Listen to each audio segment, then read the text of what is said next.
Kids jangan now kalau trading atau investasi di aset manapun, baik itu saham, forex maupun kripto, pasti banyak yang komen, "Ah, rugi terus nih. Trading itu scam." Bahkan ada yang sampai berkomentar bahwa investasi nggak akan pernah cuan. Sabar dulu guys. Gue di sini ingin meluruskan semua itu, soalnya mau kita trading atau investasi aset apapun di pasar keuangan, kita bisa menghasilkan cuan. Tapi buat cuan, kita harus pahami pergerakan harga dari suatu aset. Halo guys, salam kenal dan semoga kalian sehat semua. Nama gue Elmara, hari ini gue akan menjelaskan mengenai kenapa harga suatu aset bisa naik dan juga bisa turun. Tetapi sebelum mulai, jangan lupa like, subscribe, dan klik lonceng notifikasi di YouTube channel Koinvestasi.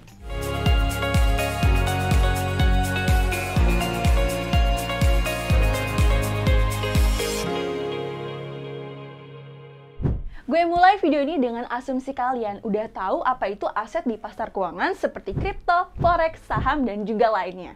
Buat kalian yang belum tahu itu apa, gue jelasin secara singkat aja ya.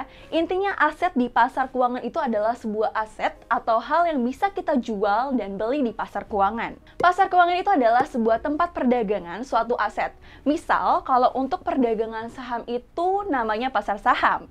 Kalau untuk kripto itu namanya pasar kripto. Selama aset itu masuk ke dalam kategori aset keuangan yang intinya adalah komoditas atau suatu aset yang nggak punya fisik, kayak kontrak atau surat, tapi terikat nilainya dengan sebuah komoditas atau kepemilikan terhadap sesuatu, pasar tempat perdagangan saat itu disebut sebagai pasar keuangan. Umumnya, aset keuangan ini digunakan untuk jual beli cepat atau trading, serta beli dan disimpan dalam jangka panjang atau investasi. Dalam melakukan kedua transaksi tersebut, umumnya agar transaksi menguntungkan, akan ada analisis yang biasanya masuk ke sebuah ilmu yang dinamakan finance. Tapi sebelum mendalami cara analisis dengan ilmu tersebut, ada baiknya kalian pahami dulu nih, kenapa suatu aset keuangan itu harganya bisa naik dan juga turun, yang biasa bikin orang rugi atau untung. Sebelum kita pakai contoh aset keuangan, gue akan coba kasih contoh yang gampang dulu deh, yaitu pakai buah apel. Jadi let's say gue mau jualan apel. Pada hari pertama gue menjual apel di mana satu apel harganya Rp5.000. Pada hari pertama banyak nih yang beli apel gue. Karena gue melihat banyak banget yang beli apel gue memutuskan untuk menaikkan harga apel yang gue jual. Yang satunya sekarang menjadi Rp6.500 supaya gue bisa lebih untung. Tapi karena gue punya saingan, jadi pembeli gue punya pilihan lain dan emang jumlah apel itu banyak di dari gue. Ternyata di hari kedua yang beli nggak sebanyak di hari pertama. Tapi karena harganya udah gue naikin, untungnya tetap lebih besar. Karena gue pengen tetap untung, gue memutuskan untuk coba menaikkan harga satu apel menjadi Rp9.000. Biar at least kalau ada yang beli dikit karena harga lebih tinggi, untungnya bisa tetap lebih tinggi. Ternyata di hari ketiga, cuma dikit orang yang mau beli apel gue, dan untungnya malah lebih rendah dari hari-hari sebelumnya. Ini karena apelnya banyak di daerah gue, soalnya yang jualan banyak dan mereka pakai harga yang lebih rendah. So, di hari keempatnya gue memutuskan untuk coba menurunkan harga satu apel yang gue jual menjadi Rp5.000. Dan ternyata ketika gue menjual apel di harga tersebut, banyak banget pembeli yang akhirnya beli kembali apel yang gue jual di toko gue. Karena harganya bisa bersaing dengan pedagang lain. Dari ilustrasi tersebut, kita bisa melihat bahwa naik atau turun harga dari suatu produk bisa mempengaruhi pembeli. Tentu, biasanya pembeli ingin membeli barang saat harganya murah. Hal tersebut juga sama ketika kita melakukan sebuah investasi di aset keuangan manapun, di mana kita bisa lebih tertarik untuk beli suatu aset saat harganya itu lagi murah. Pasti kalian pernah mendengar istilah buy low, sell high, atau beli pas harga rendah dan jual pas harga tinggi. Istilah tersebut adalah cerminan dari apa yang terjadi di pasar keuangan, di mana orang biasanya akan lebih untung saat beli pas harga rendah. Karena di pasar keuangan biasanya aset bisa bergerak naik, maka orang biasa beli pas harga rendah dan jual pas harga naik. Selain mencerminkan istilah buy low sell high, cerita jualan apel itu juga menggambarkan mekanisme pasar yang biasa bikin harga naik turun, yaitu supply dan juga demand. Mekanisme supply demand adalah mekanisme di mana saat jumlah yang tersedia itu lebih sedikit dari peminat atau minat belinya. Biasanya harganya akan naik. Sebaliknya, jika persediaan lebih banyak dari permintaannya, maka harganya gak akan naik setinggi kalau barangnya terbatas. Atau bahkan kalau persediaannya tidak terbatas, barang tersebut bisa gak ada nilainya. Kalau balik ke cerita Apple tadi, bisa dilihat gue naik turunin harga sesuai permintaan dan juga persediaan. Jadi gue turunin harga karena pembelinya mulai menurun dan permintaan juga ikut menurun secara bersamaan. Jadi gue turunin harga karena gue punya saingan yang bikin jumlah apelnya lebih banyak. Di kondisi ini buat toko apel gue persediaannya lebih banyak dari permintaannya. Karena pembeli gue sedikit, tapi persediaannya banyak, karena ada apel di toko lain yang harganya lebih murah. Sebelumnya gue naikin harganya karena gue ngeliat permintaan lebih tinggi dari persediaan atau stok yang ada di toko gue. Karena bisa dibilang gue kepedean, soalnya apelnya laku. Nah, bisa dilihat jadi pergerakan harga apelnya itu bener-bener dipengaruhi sama persediaan dan juga permintaan. Mekanisme ini juga ada di pasar keuangan. Contoh kasusnya bisa kalian lihat di market Bitcoin. Bitcoin punya mekanisme yang namanya halving, di mana setiap 4 tahun jumlahnya yang bisa ditambang dan masuk ke pasar berkurang 50%. Halving ini membuat Bitcoin semakin langka di pasar karena yang masuk ke pasar semakin sedikit, dan Bitcoin itu sendiri cuma punya persediaan total sebanyak 21 juta, dan setiap 4 tahun yang masuk ke pasar semakin sedikit. Bagi yang belum tahu apa itu halving, kalian bisa mampir ke video kita yang ini. Linknya gue lampirin di kolom deskripsi ya. Terus, umumnya setiap ada halving, harga Bitcoin pasti naik.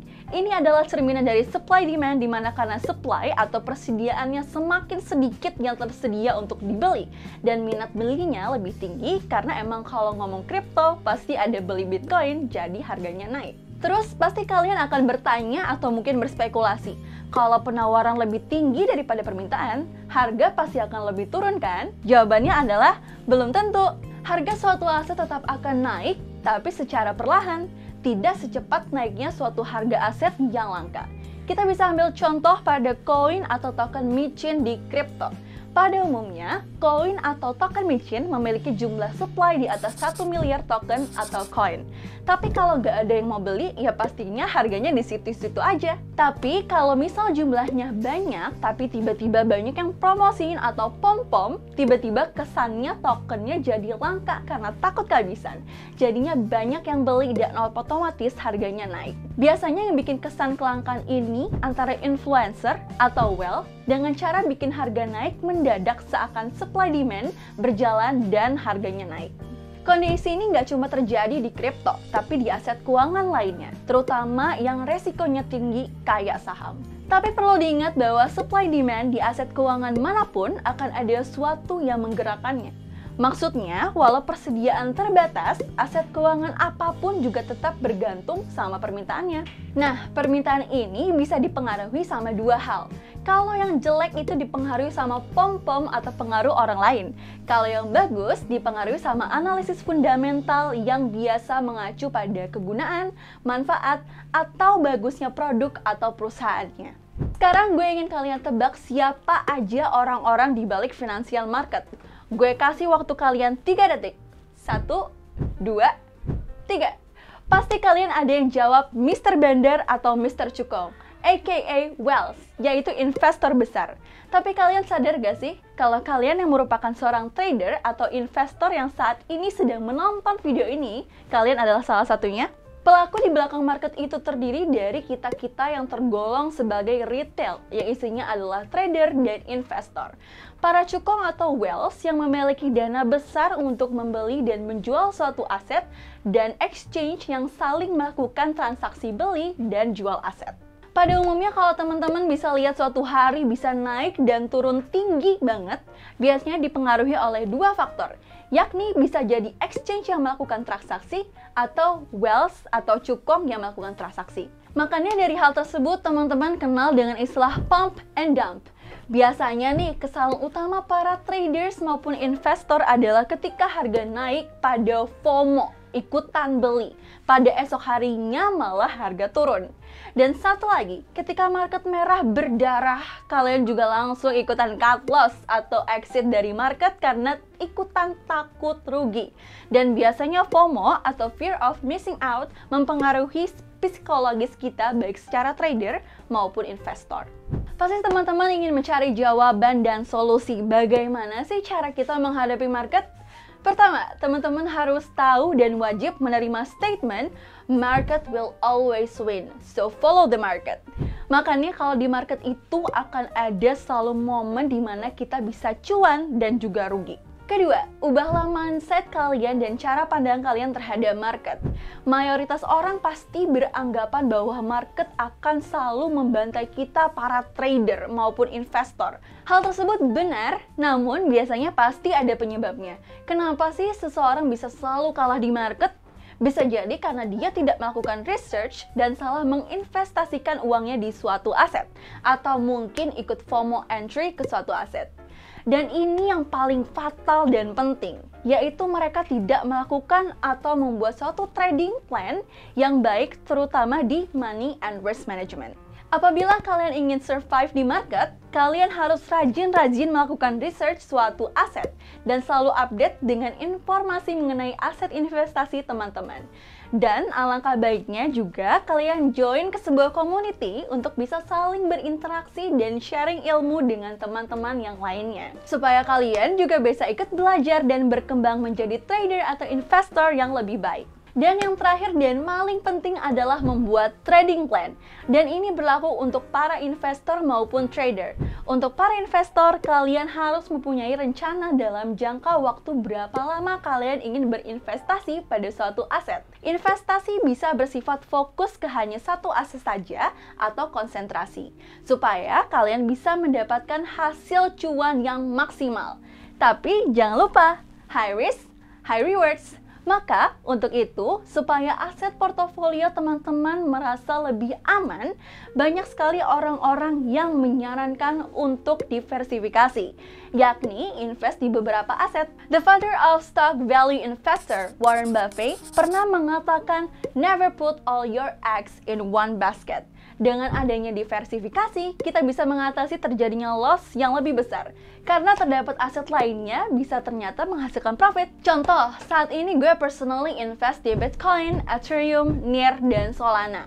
Misal, seandainya gue mengalami kerugian di NIR, aset investasi gue di Bitcoin, Ethereum, dan Solana ternyata profit. Pada akhirnya overall portofolio gue tetap cuan karena yang rugi cuma ada di satu aset aja, sedangkan yang lain enggak. Kemudian untuk trader, kalian buatlah prediksi mengenai kira-kira bagaimana sih arah gerak harga dari suatu aset, dan tentunya jangan lupa untuk memiliki sifat disiplin dalam mengatur money and risk management kalian. Dan tentu jangan kebawa sifat keserakahan atau greedy. Pasar keuangan tentu akan menguji kita banyak hal, terutama secara mental dan psikologi terhadap market. Namun, semakin lama teman-teman mampu mengenali karakteristik suatu market, terus belajar membuat trading plan secara rutin dan disiplin dalam mengatur money and risk management, gue yakin teman-teman pasti bisa menghasilkan cuan lebih maksimal. Tapi jangan lupa ya guys, akan ada suatu saat kita akan loss karena seperti yang gue bilang, market will always win. Oke guys, segitu aja mengenai analogi financial market. Semoga bisa menambah wawasan untuk kalian dan lebih open-minded terhadap financial market kayak kripto, saham, forex, dan lain-lain itu seperti apa. Kenapa market itu bisa naik dan juga turun. Kalau misalkan ada saran atau kritik, monggo tulis di kolom komentar. Dan jangan lupa untuk like, subscribe, dan klik lonceng notifikasi di YouTube channel Koinvestasi. Koinvestasi, semua bisa kripto. Bye!